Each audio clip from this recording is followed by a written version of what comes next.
식후 30분 이내 하루 3번 3분 동안 열심히 닦아라. 이 말을 들어보지 않으신 분은 아마 없을 겁니다. 하지만 만약 이 평생의 습관이 여러분의 소중한 잇몸을 주저앉게 만들고 치아를 시리게 하며 나아가 여러분의 심장과 뇌 그리고 수명에까지 치명적인 영향을 미치고 있다면 과연 믿으시겠습니까? 안녕하십니까? 지난 30년간 수만 명의 어르신 환자분들을 진료하며 제 눈으로 직접 확인한 건강을 파괴하는 최악의 양치 습관들을 오늘 낱낱이 공개할 치과 의사 김기일입니다. 얼마 전 저희 병원에 오신 72세 어르신은 평생 누구보다 성실하게 치아를 관리해 왔다고 자부하시던 분이었습니다. 하루 3번 식사만 끝나면 즉시 칫솔을 잡으셨죠. 그런데 이 어르신께서 최근 심근경색으로 쓰러지셨고 병원에서 충격적인 이야기를 들으셨다고 합니다. 바로 수십 년간 스스로 잘하고 있다고 믿었던 그 양치 습관이 잇몸에 만성 염증을 만들었고 이 염증이 혈관을 타고 심장까지 위협했다는 것입니다. 깨끗하게 관리하려는 노력이 오히려 건강을 해치는 지름길이었던 셈입니다. 오늘 이 영상을 끝까지 시청하신다면 단순히 치아 몇 개를 지키는 것을 넘어 잇몸병이 유발하는 심장병, 치매의 위험에서 벗어나 우리 몸 전체의 건강을 지키는 인생의 비밀을 알게 되실 겁니다. 잠깐만요. 이 중요한 건강 정보가 더 많은 분께 전달될 수 있도록 지금 바로 화면 아래의 구독과 좋아요 버튼 한 번씩만 눌러주시면 정말 감사하겠습니다. 여러분의 단 한 번의 클릭이 내 소중한 가족이나 친구의 남은 인생을 바꿀 수 있습니다. 그럼 시작하겠습니다. 여러분, 구강 건강은 단순히 입안의 문제가 아닙니다. 놀랍게도 여러분의 심장병, 치매, 당뇨병, 심지어는 기대 수명과 직접적으로 연결되어 있습니다. 얼마 전 저희 병원을 찾으셨던 72세 이철수 어르신의 이야기입니다. 평생 건강을 자신하셨던 분인데 갑작스러운 가슴 통증으로 응급실에 실려 가셨습니다. 원인은 심근경색이었습니다. 그런데 수술을 집도한 의사들이 원인을 역추적하다가 놀라운 사실을 발견했습니다. 바로 어르신의 잇몸에 있던 만성 염증이 혈관을 타고 심장까지 흘러들어가 혈관을 막는 데 영향을 주었다는 것입니다. 잇몸병을 일으키는 진지발리스균과 같은 세균들이 혈류를 타고 돌아다니며 심장 판막에 염증을 일으키고 혈전을 만드는 것을 촉진한 것이죠. 원장님, 정말로 이가 아픈 것 때문에 심장이 멎을 수도 있다는 말입니까? 어르신께서 떨리는 목소리로 제게 물으셨습니다. 네, 실제로 그렇습니다. 이것은 단순한 추측이 아닙니다. 최근 발표된 수많은 연구 결과가 이를 증명하고 있습니다. 잇몸 질환이 심한 사람은 그렇지 않은 사람에 비해 심혈관 질환 발생 위험이 최대 25%까지 증가하며 알츠하이머, 치매의 발병률은 무려 70%나 증가한다는 연구 결과도 있습니다. 하버드 의과대학의 연구에서는 구강 건강이 양호한 노인이 그렇지 않은 노인보다 평균 6.4년 더 오래 산다는 충격적인 결과까지 발표했습니다. 특히 잇몸에서 시작된 작은 염증은 결코 잇몸에만 머무르지 않습니다. 염증으로 인해 벌어진 혈관을 통해 세균과 염증 물질들이 우리 몸 전체를 돌아다니는 시한폭탄과 같습니다. 이들이 혈관 벽에 상처를 내면 동맥경화가 심해지고 췌장으로 가면 인슐린 분비를 방해해 당뇨 합병증의 위험을 높입니다. 뇌로 가면 미세혈관을 손상시켜 치매를 유발할 수 있습니다. 그래서 노년기에는 그 어떤 건강관리보다 구강 건강관리가 더욱 중요하다고 제가 목이 터져라 강조하는 것입니다. 그래서 치과에 꼬박꼬박 와야 한다고 하셨군요. 그런데 원장님, 저는 그럼 올바르게 양치하고 있는 걸까요? 제 방법이 맞는지 확실하게 알고 싶습니다. 바로 그 질문을 기다렸습니다. 대부분의 사람들이 자신이 양치를 잘하고 있다고 착각하지만 올바른 양치법은 생각보다 훨씬 복잡하고 특히 연령대에 따라 완전히 달라져야 한다는 사실을 알고 계셨나요? 특히 잇몸 후퇴는 노년기에 매우 흔하게 나타나는 문제입니다. 통계에 따르면 60대 이상 어르신 중 무려 84%가 이 문제를 경험하고 있습니다. 그리고 이것은 단순히 나이가 들어서 생기는 자연스러운 현상이 아니라 수십 년간 지속된 잘못된 양치 습관 때문에 발생하는 경우가 대부분입니다. 잇몸 후퇴는 단순히 치아가 길어 보여 미관상 좋지 않은 문제가 결코 아닙니다. 잇몸이 내려가면 치아의 뿌리가 그대로 노출되어 찬물만 마셔도 찌릿하는 극심한 시린 증상이 발생하고 충치에 훨씬 더 취약해집니다. 왜냐하면 치아의 머리 부분은 우리 몸에서 가장 단단한 범낭질로 보호받고 있지만 치아의 뿌리는 이보다 훨씬 무르고 약한 백악질로 덮여 있기 때문입니다. 이 백악질은 범낭질보다 충치에 훨씬 약하고 쉽게 마모됩니다. 어쩐지 요즘 들어 제 이가 예전보다 길어 보이고 음식을 씹을 때마다 시큰거렸는데 그게 바로 잇몸 후퇴였군요. 정확합니다. 그리고 여기서 그치지 않습니다. 잇몸이 내려가면서 치아 뿌리가 노출되면 시린 증상이 나타나고 결국 치아가 흔들리다가 빠지게 됩니다. 더 심각한 것은 이런 문제가 턱뼈 손상으로 이어진다는 점입니다. 한번 턱뼈가 손상되면 나중에 임플란트를 하고 싶어도 할 수 없게 될 수 있습니다. 잇몸 후퇴가 계속 진행되면 치아를 지탱하던 턱뼈도 함께 녹아내리게 됩니다. 이것을 고릅수라고 부르는데 한번 녹아내린 턱뼈는 다시는 원래대로 회복되지 않습니다. 그래서 나중에 임플란트를 계획하실 때 이미 턱뼈가 너무 많이 사라진 상태라면 인공뼈를 이식하는 비싸고 고통스러운 고리식 수술을 추가로 받아야만 합니다. 이는 시간과 비용, 그리고 환자분의 육체적, 정신적 부담을 크게 늘리는 원인이 됩니다. 원장님, 그럼 이 무서운 잇몸 후퇴를 어떻게 예방할 수 있는 겁니까? 아주 좋은 질문입니다. 가장 중요한 것은 바로 올바른 양치 습관입니다. 잠시 후에 자세히 알려드리겠지만 올바른 칫솔질 방법과 적절한 강도로 양치하는 것이 핵심입니다. 또한 정기적인 스케일링과 잇몸 검진도 매우 중요합니다. 혹시 치아가 길어 보이거나 시린 증상이 있거나 양치할 때 잇몸에서 피가 난다면 그것은 여러분의 잇몸이 보내는 위험 신호일 수 있습니다. 구강 건강은 단순히 치아 몇 개를 유지하는 것 이상의 의미를 가집니다.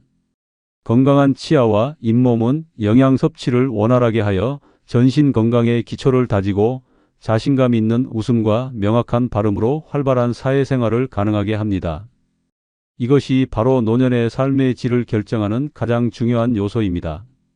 그렇다면 도대체 어떤 습관이 우리의 구강 건강을 이렇게 망치고 있었을까요? 가장 흔하지만 가장 위험한 실수, 바로 다음 챕터에서 알려드리겠습니다. 이 영상을 끝까지 시청하시면 여러분의 남은 인생의 치아와 건강을 모두 지킬 수 있는 모든 비밀을 알려드리겠습니다. 여러분, 우리가 평생 동안 학교와 미디어에서 배워온 하루 3번, 식후 3분 이내, 3분 동안이라는 양치 공식은 사실 노년의 구강에는 독이 되는 가장 위험한 습관 중 하나입니다. 60대가 넘어가면 우리의 잇몸은 젊었을 때보다 최대 40%나 얇아지고 약해집니다. 피부에 탄력이 떨어져 주름이 생기는 것과 똑같은 노화 현상입니다. 이렇게 약해진 잇몸에 젊었을 때와 똑같은 힘으로 심지어 더 깨끗하게 닦겠다며 강한 힘으로 양치질을 하면 어떻게 될까요? 이는 잇몸의 퇴축, 치아 뿌리의 노출, 그리고 극심한 통증을 유발하는 지름길입니다. 원장님, 제 잇몸이 자꾸만 내려앉는 것 같은데 이게 제가 너무 열심히 닦아서 그런 건가요? 깨끗하게 관리하고 싶었을 뿐인데요. 정확히 보셨습니다. 제가 지난달 검진 때도 말씀드렸던 것처럼 하루 3번씩 강하게 문지르는 양치 습관은 잇몸 후퇴를 2배 이상 빠르게 진행시킵니다. 잇몸은 나이가 들수록 약해지는 특성이 있습니다. 젊었을 때는 잇몸의 콜라겐 섬유가 튼튼하고 혈액순환이 원활하여 회복력이 좋았기 때문에 약간의 자극은 충분히 견딜 수 있었습니다. 하지만 60대 이후에는 잇몸 조직의 탄력이 급격히 떨어지고 혈액순환도 감소합니다. 그래서 똑같은 강도로 닦아도 젊었을 때보다 잇몸이 훨씬 더 쉽게 상처를 입고 회복도 매우 느립니다. 엎친 데 덮친 격으로 나이가 들면서 침 분비량도 현저히 줄어들어 구강 내의 자연적인 보호 기능이 감소합니다. 침은 단순히 입을 축이는 물이 아닙니다. 입안의 산성도를 중성으로 유지하고 칼슘과 인 같은 미네랄을 공급해 치아를 보호하며 세균을 씻어내는 아주 중요한 역할을 합니다. 침이 부족하면 이런 보호막이 사라져 잇몸과 치아는 외부 자극에 훨씬 더 취약해질 수밖에 없습니다. 잇몸 후퇴가 진행되면 치아 뿌리가 노출되면서 시린 증상이 심해지고 음식물이 더 잘 끼게 되며 결국 치아가 흔들리다 빠지게 됩니다. 심한 경우 앞서 말씀드린 것처럼 턱뼈까지 손상되어 임플란트 수술조차 어려워질 수 있습니다. 특히 명심하셔야 할 것은 노출된 치아 뿌리 부분은 범랑질이 없어서 일반 치아 표면보다 훨씬 약하다는 사실입니다. 범랑질은 우리 인체에서 다이아몬드 다음으로 단단한 조직이지만 뿌리 표면을 덮고 있는 백악질은 손톱보다도 무른 수준입니다. 이런 약한 부위를 뻣뻣한 칫솔모로 강하게 문지르는 것은 마치 사포로 나무를 문지르는 것과 똑같이 치아를 깎아내는 행위입니다. 그럼 도대체 어떻게 닦아야 하는 겁니까? 닦지 않을 수도 없고요. 가장 중요한 것은 횟수가 아니라 질이고 강도가 아니라 정확성입니다. 결론부터 말씀드리겠습니다. 60대 이상은 하루 2번 아침 식사 후와 잠자리에 들기 전에만 양치하는 것으로 충분합니다. 그리고 양치 시간은 2분 이내로 짧게 하되 초극세모 또는 미세모로 된 아주 부드러운 칫솔을 사용해야 합니다. 칫솔을 잇몸과 치아 경계선에 45도 각도로 부드럽게 댄 후 옆으로 벅벅 문지르는 것이 아니라 손목의 스냅을 이용해 원을 그리거나 잇몸에서 치아 방향으로 쓸어내리듯 부드럽게 닦아내는 것이 이상적입니다. 오래 닦는다고 결코 좋은 것이 아닙니다. 오히려 짧고 부드럽게 하지만 정확한 부위 치아와 잇몸의 경계를 닦는 것이 핵심입니다. 강한 힘으로 닦는 것은 마치 나무를 심기 위해 땅을 파다가 주변에 있는 다른 식물의 뿌리까지 모두 손상시키는 것과 같습니다. 우리의 목표는 치태라는 세균막과 음식물 찌꺼기만 부드럽게 제거하는 것이지 소중한 잇몸과 치아 표면을 깎아내는 것이 아닙니다.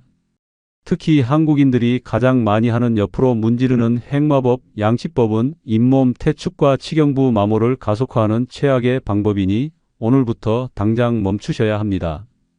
이 영상이 도움이 된다고 생각하신다면 지금 바로 구독 버튼을 눌러주세요. 매주 여러분의 건강한 노후를 위한 가장 실용적이고 정확한 정보를 약속드립니다. 저는 매일 아침 일어나자마자 그리고 식사 후 꼬박꼬박 양치를 해왔는데 그럼 이제 어떻게 해야 할까요? 좋은 질문입니다. 우선 잇몸 후퇴를 더 이상 악화시키지 않는 것이 급선무입니다. 지금 당장 여러분의 욕실로 가서 칫솔을 확인해 보세요. 중간모나 강한모 칫솔을 사용하고 계신다면 오늘 당장 버리시고 약국이나 마트에서 초극세모라고 적힌 칫솔로 바꾸세요. 또한 양치질 방법을 체크해 보셔야 합니다. 옆으로 문지르는 방식은 잇몸을 계속해서 자극하니 칫솔을 45도 각도로 잇몸 경계선에 대고 제자리에서 작은 원을 그리듯 부드럽게 닦아주세요. 많은 분들이 더 깨끗하게 닦고 싶은 마음에 자신도 모르게 세게 문지르는 경향이 있는데 이는 오히려 역효과를 낳습니다.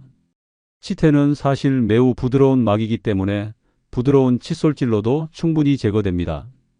이미 돌처럼 단단하게 굳어버린 치석은 칫솔질로는 절대 제거할 수 없으니 정기적인 스케일링을 통해 관리하는 것이 정답입니다. 양치 횟수를 줄이면 충치가 생기지 않을까요? 걱정되는데요. 아주 좋은 질문입니다. 충치 예방을 위해서는 양치질의 횟수보다 질이 100배는 더 중요합니다. 하루 2번이라도 꼼꼼하게 올바른 방법으로 닦으면 충치 예방은 충분합니다.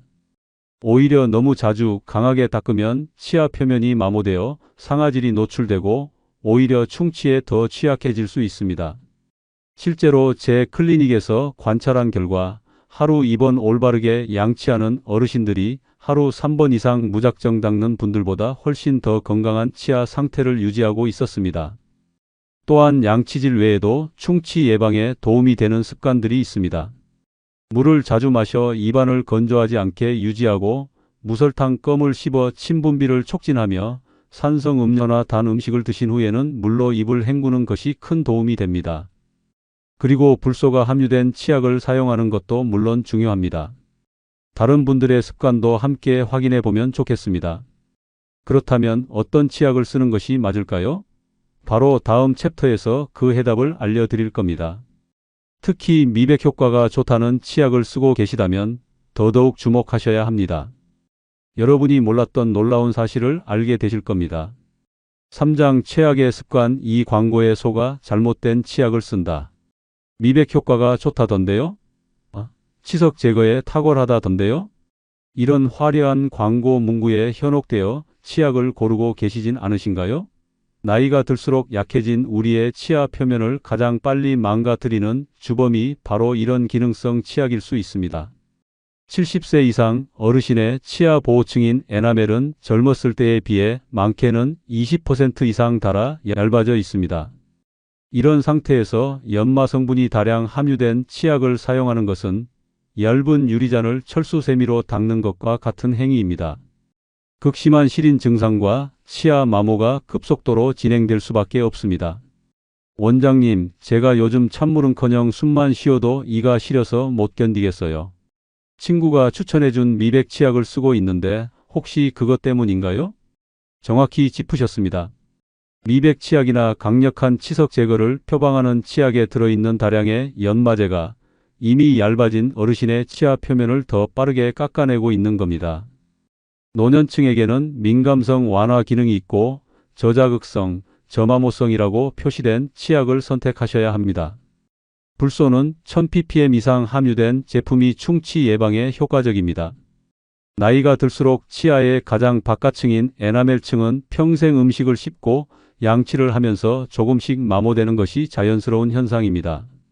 젊었을 때는 두꺼운 에나멜층이 내부에 노란빛을 띠는 상아지를 가려주어 치아가 하얗게 보였지만 70세가 넘어가면 이 보호층이 얇아지면서 내부의 상아질 색이 비쳐 치아가 자연스럽게 약간 노랗게 보이게 됩니다. 이것은 지극히 정상적인 노화 과정입니다. 그런데 이런 상태에서 치아를 하얗게 만들겠다며 미백 치약을 사용하면 어떻게 될까요? 이런 치약들은 치아 표면의 착색 물질을 제거하기 위해 일반 치약보다 훨씬 더 강하고 굵은 입자의 연마제를 포함하고 있습니다. 마치 바닥에 생긴 곰팡이를 제거하겠다고 강력한 락스와 철수 세미로 문지르는 것과 같습니다. 당장은 깨끗해 보이는 착시 효과를 줄지 몰라도 바닥 표면 자체가 손상되어 나중에는 더 작은 오염에도 쉽게 더러워지고 더 큰 문제를 일으키게 됩니다. 그럼 어떤 치약을 골라야 할지 어떻게 알 수 있을까요? 치약 뒷면에 있는 성분표를 확인해 보세요. 이산화규소, 탄산칼슘, 인산수소칼슘 등이 대표적인 연마제 성분입니다. 이 성분들의 함량을 소비자가 직접 알기는 어렵기 때문에 가장 쉬운 방법은 제품 포장의 시린 이 완화, 민감성 케어, 저자극, 저마모라는 문구가 명확하게 표시된 제품을 선택하는 것입니다. 이런 제품들은 시린 증상을 완화하는 질산칼륨, 인산삼칼슘 등의 성분을 포함하고 있으며 연마제의 함량 또한 낮습니다. 많은 어르신들이 미백 효과를 위해 이런 치약들을 선택하시는데 이는 장기적으로 소탐대실의 결과를 낳습니다. 미백보다는 치아 자체의 건강을 우선시하셔야 합니다. 댓글로 어떤 내용이 가장 도움이 되었는지 알려주세요. 그리고 많은 분들이 놓치고 계시는 아주 중요한 점이 또 있습니다. 치약은 많이 쓴다고 절대 좋은 것이 아닙니다. 칫솔모 위에 길게 짜는 것이 아니라 작은 콩알 크기만큼만 사용해도 충분합니다. 너무 많이 사용하면 오히려 거품이 과도하게 발생하여 시야를 가리고 제대로 닦기 어려우며 입안에 남은 치약 성분이 구강 점막을 자극하거나 건조하게 만들 수 있습니다. 저는 항상 칫솔에 치약을 가득 짜서 거품이 풍성하게 나야 개운하다고 생각했는데 정말 콩알 크기만으로도 충분한가요? 네, 충분하고 말고요. 실제로 치약 회사들이 광고에서 칫솔 가득 치약을 짜서 보여주는 것은 판매를 촉진하기 위한 일종의 마케팅 전략일 뿐입니다. 치약의 세정 효과는 양이 아니라 올바른 성분과 적절한 사용법에서 나옵니다. 치약을 과도하게 사용하면 거품 때문에 양치 시간이 짧아지기 쉽고 입안을 충분히 헹궈내지 않으면 남은 계면활성제가 잇몸에 자극을 줄 수 있습니다. 불소와 같은 유효 성분도 적정량만 사용하는 것이 중요합니다. 치약을 바꾸면 시린 증상이 바로 나아질까요? 좋은 질문입니다. 치약만 적절한 것으로 바꾸어도 보통 1~2주 내에 시린 증상이 개선되는 효과를 볼 수 있습니다. 하지만 이미 치아 마모나 잇몸 후퇴가 심하게 진행된 경우 또는 치아에 금이 가거나 충치가 생긴 것이 원인일 수 있으므로 시린 증상이 지속된다면 반드시 치과를 방문하셔서 정확한 원인을 진단받고 전문가의 치료를 받으시는 것이 좋습니다. 여러분, 지금 당장 욕실에 가서 사용 중인 치약을 확인해 보세요. 그리고 댓글로 여러분이 어떤 종류의 치약을 사용하고 계시는지 알려주시면 제가 직접 확인하고 조언을 드리겠습니다. 그런데 아무리 올바른 치약과 칫솔을 써도 이 타이밍에 양치를 하면 모든 노력이 수포로 돌아갑니다. 우리가 가장 흔하게 저지르는 착각, 다음 장에서 바로 잡아 드리겠습니다. 영상 끄지 마시고 끝까지 시청하시기 바랍니다. 절대 놓치지 마세요. 4장 최악의 습관 3. 식사 후 3분 이내에 바로 양치한다. 식사 후에는 바로 양치해야 한다. 우리가 평생 동안 금과 옥조처럼 여겨온 이 말이 실은 노년기 구강 건강에는 매우 위험한 조언이라는 사실을 아십니까? 특히 과일, 탄산음료, 와인, 커피, 김치찌개 등 산성 음식을 섭취한 직후에 하는 양치는 건강한 치아를 스스로 갉아먹는 행위와 같습니다. 식후 우리 입안의 치아 표면은 일시적으로 매우 약해집니다. 음식에 포함된 산 성분이 치아 표면의 범랑질을 미세하게 부식시켜 부드럽게 만들기 때문이죠. 이 상태를 탈해라고 합니다. 이때 칫솔질을 하는 것은 마치 물에 흠뻑 젖어 약해진 종이를 빳빳한 솔로 문지르는 것과 같습니다. 손상된 표면을 그대로 긁어내는 것입니다. 원장님, 정말입니까? 저는 식사 후에 입안에 음식물이 남아있는 찝찝한 느낌이 싫어서 항상 바로 화장실로 달려가 양치를 했는데요. 많은 분들이 그렇게 생각하고 또 그렇게 실천하고 계십니다. 하지만 올바른 방법은 식후 최소 30분에서 1시간 정도 기다린 후에 양치하는 것입니다. 그 시간 동안 우리의 침이 자연스럽게 산성 환경을 중화시키고 부드러워진 치아 표면에 미네랄을 다시 공급하여 단단하게 회복시켜주기 때문입니다. 특히 산성이 강한 음식이나 음료를 섭취한 후에는 이 효과가 훨씬 더 강하게 나타납니다. 오렌지 주스, 레몬, 와인, 식초가 들어간 냉면, 탄산음료, 이온 음료 등은 치아 표면을 훨씬 더 많이 부드럽게 만듭니다. 이런 음식을 먹은 직후에 바로 양치를 하면 치아 손상은 걷잡을 수 없이 심해질 수 있습니다. 그럼 그 30분에서 1시간 동안은 찝찝한데 어떻게 해야 하나요? 아주 좋은 지적입니다. 식후에는 맹물이나 무설탕 차로 가볍게 입을 헹구는 것이 가장 좋습니다. 이렇게 하면 입안에 남은 큰 음식물 찌꺼기는 어느 정도 제거하면서도 약해진 치아에 물리적인 손상을 주지 않을 수 있습니다. 물로 헹구는 것만으로도 입안의 pH 농도를 빠르게 중성화시켜 치아 보호에 큰 도움이 됩니다. 또한 자일리톨이 함유된 무설탕 껌을 씹는 것도 아주 좋은 방법입니다. 껌을 씹는 행위 자체가 침 분비를 강력하게 촉진하여 산성화된 구강 환경을 훨씬 더 빨리 중화시키고 끈적한 음식물 찌꺼기도 어느 정도 제거할 수 있습니다. 특히 밤에 자기 전 양치는 하루 중 가장 중요합니다. 잠자는 동안에는 침 분비가 거의 멈추기 때문에 세균이 번식하기에 최적의 환경이 조성됩니다. 따라서 다른 때는 놓치더라도 잠자리에 들기 전에 양치는 절대 잊지 마셔야 합니다. 밤 동안에는 침 분비량이 급격하게 감소하여 구강 내의 자정작용이 약해집니다. 그래서 자기 전에 양치를 하지 않으면 7, 8시간의 수면 시간 동안 입안은 세균의 온상이 되어버립니다. 여러분은 식후 바로 양치를 하셨나요? 아니면 시간을 좀 두고 하셨나요? 댓글로 여러분의 습관을 공유해 주세요. 서로의 경험을 나누는 것도 큰 도움이 됩니다. 그런데도 불구하고 여전히 치아가 시리고 입안이 불편하고 텁텁하신가요? 그 이유는 바로 이것 때문일 수 있습니다. 수많은 어르신들이 방치하고 있는 결정적인 문제, 바로 구강 건조증입니다. 5장 근본적인 문제 침이 마르는 구강 건조증을 방치한다. 여러분, 입안의 침은 단순히 축축한 수분이 아닙니다. 침은 우리 몸이 만들어내는 가장 강력한 천연 항균 가글이자 소화제이며 치아를 지키는 보호막입니다.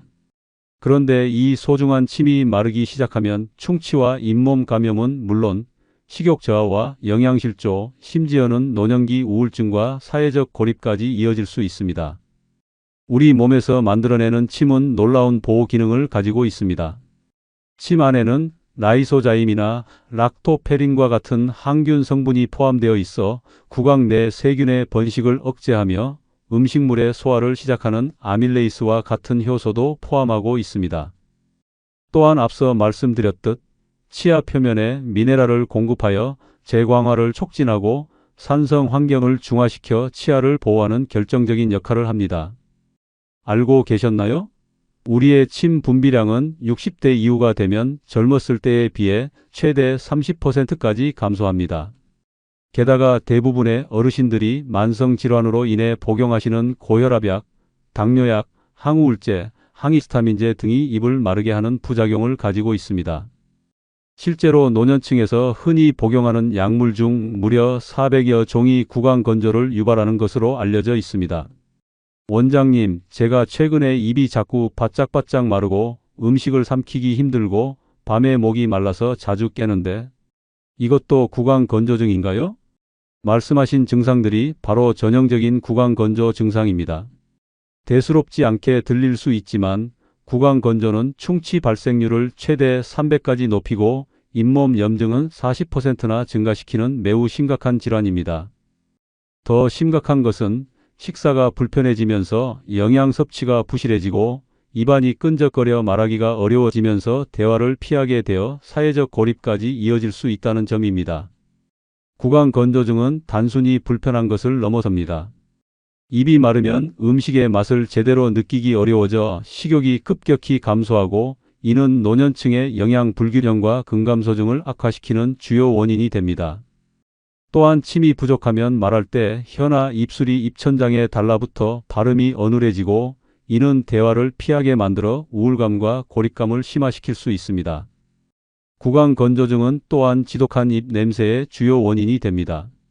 침이 부족하면 음식물 찌꺼기와 세균, 죽은 세포들이 제대로 씻겨 나가지 않고 입안에 그대로 남아 부패하면서 구취가 심해질 수 있습니다. 이로 인해 자신감을 잃고 대인관계에 어려움을 겪기도 합니다. 그렇다면 어떻게 해결할 수 있을까요? 해결법은 다음과 같습니다.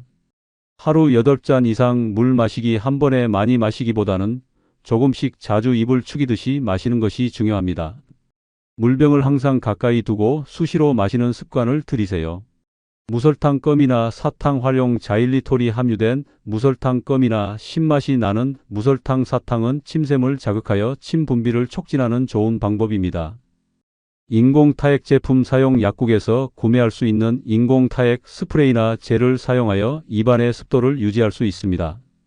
알코올이 포함되지 않은 구강 세정제 사용. 알코올 성분은 입안을 더욱 건조하게 만들므로 반드시 무알코올 제품을 사용해야 합니다. 복용 중인 약물 검토 주치의와 상담하여 구강 건조를 유발하는 약물을 대체하거나 조정할 수 있는지 확인해 보는 것이 좋습니다. 밤에는 가습기 사용. 주무실 때 머리맡에 가습기를 틀어두면 수면 중 입마름 증상을 크게 완화할 수 있습니다. 식단 관리도 중요합니다. 너무 짜거나 맵고 자극적인 음식, 그리고 커피, 홍차, 녹차와 같은 카페인 음료나 주류는 오히려 이뇨 작용을 촉진해 탈수를 일으켜 구강 건조를 악화시킬 수 있으니 제한하는 것이 좋습니다. 대신 수분이 많은 과일과 채소를 충분히 섭취하세요. 원장님, 구강 건조증이 있으면 양치는 어떻게 해야 하나요? 구강 건조증이 있다면 더욱더 부드러운 초극 세모 칫솔을 사용하고 앞서 말씀드린 저자극, 저마모성 불소 치약을 선택해야 합니다. 양치 후에는 물로 입안을 너무 여러 번 강하게 헹구지 마세요. 약간의 불소 성분이 입안에 남아있는 것이 치아 보호에 도움이 될 수 있습니다. 구강 건조증이 있으신 분들은 일반적인 경우보다 더 자주 3-4개월마다 치과 검진을 받는 것이 좋습니다. 침이라는 보호막이 부족하기 때문에 충치와 잇몸 질환의 진행 속도가 매우 빠를 수 있기 때문입니다. 정기검진을 통해 초기 단계에서 문제를 발견하고 즉시 처치하는 것이 중요합니다. 지금까지 시청해 주셨다면 구강 건강이 얼마나 중요하고 또 얼마나 섬세한 관리가 필요한지 충분히 이해하셨을 거라고 생각합니다. 이 정보가 도움이 되셨다면 좋아요 버튼과 함께 구독을 꼭 눌러주세요. 알림 설정까지 해두시면 여러분의 건강을 지켜드릴 새로운 정보를 가장 먼저 받아보실 수 있습니다. 6장 최종 정리 100세까지 내 치아 쓰는 최종 루틴. 이제 아셨죠? 양치 횟수, 강도, 칫솔, 치약, 그리고 타이밍과 치매 상태까지 이 모든 것들이 톰후드 바퀴처럼 맞물려 돌아가야 합니다. 어느 하나만 놓쳐도 우리의 구강 건강은 쉽게 무너질 수 있습니다. 이제 마지막으로 오늘 배운 모든 내용을 종합하여 여러분이 오늘부터 바로 실천할 수 있는 100세 건강 치아를 위한 최종 구강 관리 루틴을 정리해 드리겠습니다. 이 방법들은 어르신들이 누구나 쉽게 실천할 수 있으면서도 여러분의 치아와 잇몸 건강을 극적으로 개선해 줄 것입니다. 1. 양치질은 하루 2번만. 아침 식사 후 그리고 잠자리에 들기 전. 하루 3번 이상의 양치는 오히려 잇몸을 손상시킬 수 있습니다. 양치 시간은 2분을 넘기지 마세요. 2. 칫솔과 치약은 까다롭게. 칫솔은 초극세모라고 적힌 아주 부드러운 칫솔을 사용하세요. 치약은 시린 2 전용 저마모성 치약을 고르세요. 미백 치석 제거 치약은 피하세요. 치약의 양은 작은 콩알 크기만큼만 사용하세요. 3. 닦는 방법이 가장 중요. 칫솔을 잇몸과 치아 경계에 45도 각도로 대세요. 옆으로 벅벅 문지르지 말고 제자리에서 작은 원을 그리거나 손목 스냅을 이용해 잇몸에서 치아 방향으로 부드럽게 쓸어내리세요. 힘은 달걀을 쥐었을 때 깨지지 않을 정도의 약한 힘으로 닦아야 합니다. 4. 양치 타이밍을 지켜라. 식사 후에는 바로 양치하지 마시고 30분에서 1시간 정도 기다리세요. 기다리는 동안에는 물로 입을 가볍게 헹궈주세요. 특히 과일, 주스, 커피, 와인, 탄산음료 등 산성 음식을 드신 후에는 최소 1시간은 기다리는 것이 좋습니다. 5. 입안을 마르지 않게 하라. 하루에 물을 8잔 이상 조금씩 자주 마셔서 입안을 항상 촉촉하게 유지하세요. 자일리톨이 함유된 무설탕 껌을 씹으면 침 분비 촉진에 큰 도움이 됩니다. 카페인 음료, 술, 짜고 매운 음식은 줄이세요. 주무실 때 가습기를 사용하는 것도 좋습니다. 6. 치아 사이를 반드시 청소하라. 매일 저녁 양치질 전에 치실이나 치간 칫솔로 치아와 치아 사이의 이물질을 반드시 제거해야 합니다. 충치와 잇몸병은 대부분 치아 사이에서 시작됩니다. 손 움직임이 불편하시면 손잡이가 달린 치실 홀더나 전동으로 물을 분사하는 구강세정기를 사용하셔도 좋습니다. 7. 전문가의 도움을 받아라. 최소 6개월에 한 번씩은 치과를 방문하여 스케일링을 받고 잇몸 상태와 치아 마모도를 정기적으로 확인받으세요. 구강 건조증이 있거나 잇몸 질환이 있으신 분은 3, 4개월마다 검진을 받는 것이 좋습니다. 이 방법들을 오늘부터 꾸준히 실천하시면 100세에도 여러분 자신의 치아로 맛있는 음식을 마음껏 드시고 자신감 있게 활짝 웃으며 명확한 발음으로 소통하는 건강하고 행복한 노후를 보내실 수 있을 거라고 제가 약속드립니다. 이것으로 오늘의 영상을 마치겠습니다. 이 영상이 여러분과 여러분 가족의 건강에 큰 도움이 되기를 진심으로 바랍니다. 좋아요와 구독을 통해 이 건강 정보가 더 많은 분들께 퍼져나갈 수 있도록 도와주세요. 감사합니다.